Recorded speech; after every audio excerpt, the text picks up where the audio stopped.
Welcome everyone, we're here at the Memorial Festival of Right Around Australia, and today we have a very special guest. This guest is so essential to what we're celebrating here today because he is the gentleman who sold us this vehicle to make all of this possible. So I introduce to you Mr. Paul Smythe. Now, Paul, how did we track you down? Can you maybe just tell us the connections that we followed to end up with you? Well, I think initially it was through your man Gary Harrafield, and he was a former rally driver and had contact with Will Hagan, who was a motoring journalist who lives in the Cessnock area, drives a Citreon, knew that I have dozens of Citreons, which is unfortunate.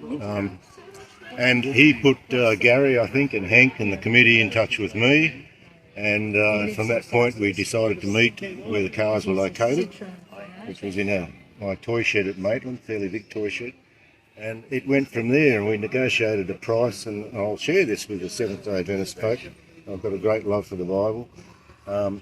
And we spoke about a price. I had a price in mind which was dearer than what these guys got it for. I said to them, "Oh, you're godbrothers, are you?" So that's fine, that was tongue-in-cheek. And I said, "Well, I'll have to give you a discount." So the discount was about $4,000 off.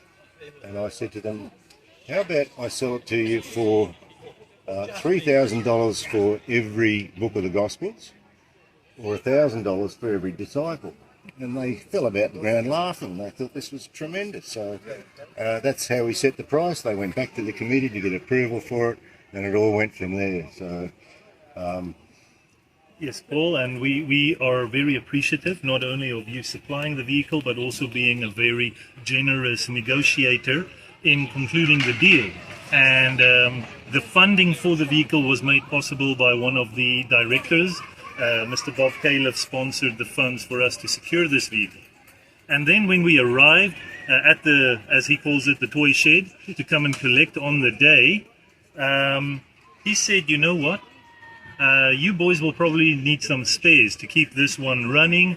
And my brother, what was the story with your brother? My brother had bought one of the 5CVs as a basket case, literally a basket case. And he's a fastidious man. He did a wonderful job reconstructing the framework, the wooden framework, procuring the coach wood. He had the solid disc wheels re-welded, and did an amazing amount of work. But then with 3 back operations in 12 months, he ended up with a touch of dementia, couldn't work stuff out anymore. He said, "I'll sell it to you." I think might have paid my brother $6,000 for it. There's a bucket of bolts behind you. And from there we transported it to the toy shed, and we went from there. And then as a template for this car of the wooden framework, we found another one in Queensland which was complete, but pretty roughly so. So we dragged that home on a trailer, and of course the cars were then parked, and being a funeral director by profession, I just never got the time to go back to the shed to work on them. So these guys, their committee as they like to call themselves, came along, and I thought, they say that I was a godsend, but mate, they were a godsend to me. So there we go. All things work together for good. Yes, so on the day we're collecting this vehicle, Mr. Smythe kindly said, "Why don't you take the second vehicle," which at that time was in boxes all over, strewn across the floor. We packed up all the boxes, we put it on the trailer, we brought it all home, and then we dispatched it to our restoration crew down in South Australia. And by the time they were done restoring this one, the primary vehicle, it was done to such a mint condition that we, as the Incredible Journey, we felt that we could not possibly risk damage to this vehicle when filming the reenactments for our program that we're going to be doing on the life of Neville Westwood, his story, his adventure with Bubsie going around Australia.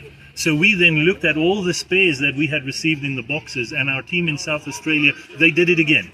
They built up another one exactly the same, and that was the vehicle we used for the reenactments. And it's a good thing we did, because that vehicle did break down in filming the reenactments, and it was no harm to the primary vehicle, which is here, which is ready for Right Around Australia 2025.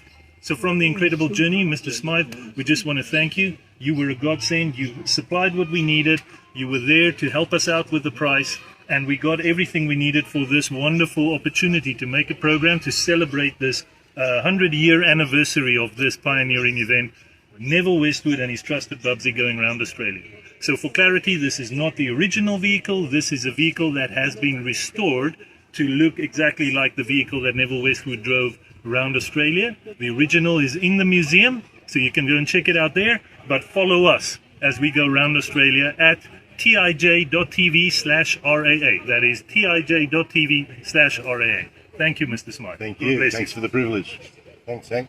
And in motoring circles, we call this a replica or a tribute car. So that's exactly what it is. A tribute car, I like that. And it's a great tribute to Pastor Westwood. Or he was a pastor? He wasn't a pastor. He wasn't a pastor. He was a missionary. A missionary. Here we go. So, all good. Thank you. Thank you.